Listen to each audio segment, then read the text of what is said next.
Today we have a couple more vocabulary words I want to go through. One of them is absolute value. If I asked you to guess a number between 1 and 100 and you guessed a number and I'm looking for the closest, I don't care if you're above or below the line. I just want to know how far away you are. Absolute value is a way to do that. It's the positive distance from 0.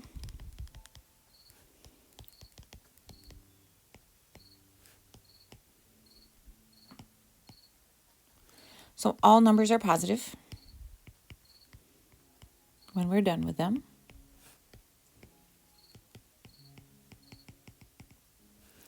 And the symbol is 2 vertical lines. I'm writing it out just because when I show it to you, sometimes people are like, 2 1s, 11. So 2 vertical lines, and we just draw them like that. We tend to try to make them a little bit longer. When they're typed, it looks a little bit different. So some examples. If I have the absolute value of 5, it equals 5 because it's 5 away from 5. The absolute value of -5 is also 5. So it's not changing the signs. It's actually just making it positive. We can do things inside of our absolute value. So if I do the absolute value of 3 minus 8, we have to think of those absolute value signs almost as being parentheses inside. So I do whatever's inside of those first. So this would give me -5. My whole answer would equal 5. If I put something out front of that, same thing. It's like that 2 would be outside the parentheses. I do everything inside the absolute value sign first. And then 3 plus 2 is 5. And this just becomes now 2 times 5. When I take that number out of the absolute value sign, I make it positive. The whole thing is equal to 10. So today you're going to be working with some of those absolute value pieces in problems. And then being able to explain kind of, I'm doing this, I'm doing this, I'm doing this. So that's absolute value. Another one is square roots, which we're going to be using a ton in a later unit. It's nice to get our brains kind of primed on it first. And many of you have probably used these for different problems and maybe just didn't quite know what they are. But what it is everything we do in math, there has to be a way to undo what it is. And so if we took something such as 25 and we say, okay, how did I get back to what it was? So 25 is equal to, I want to know, that's a weird equal sign. What times what equals 25? That's what the square root does. So the square root of 25 would tell me that it's 5, since 5 times 5 is equal to 25. So it tells us what number multiplied by itself. The number, it's a little confusing to say, that will multiply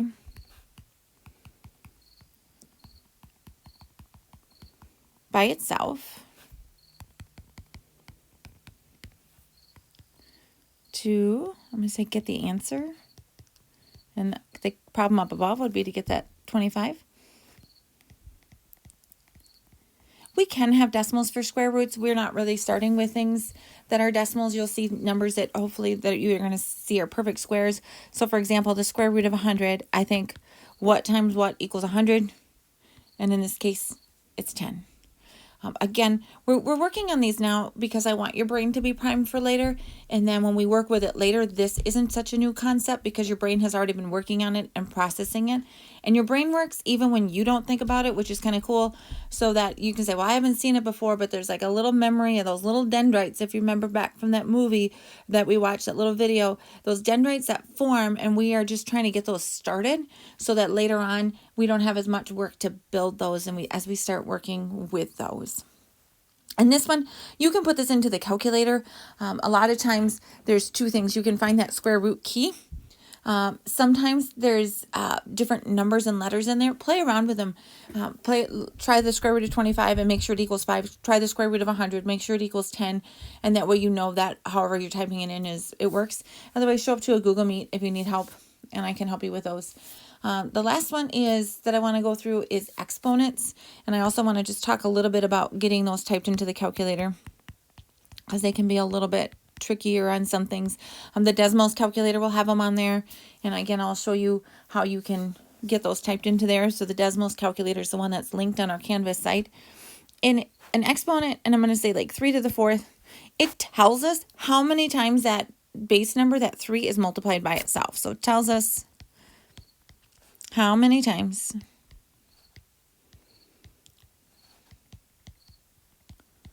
the base is multiplied by itself. And again, these words should be written into your vocabularies. In this case, this 3 is the base. The 4 is the exponent. And so another way that we could be writing this is that this equals 3 times 3 times 3 times 3, or 81. So it's not 3 times 4. There's no way. We already have a way to write 3 times 4. This is a different way. That exponent is raised up. It's a little bit taller. You won't get, except for the squares, you won't learn how to undo these until you get to Algebra 2. But there's a whole process for how we can get rid of that exponent and be able to work with it. And to type those into the calculator, we often use what's called the caret key. So calculator, and again, it depends on which calculator you have. Kind of play around with something that you know. So we can use this key here.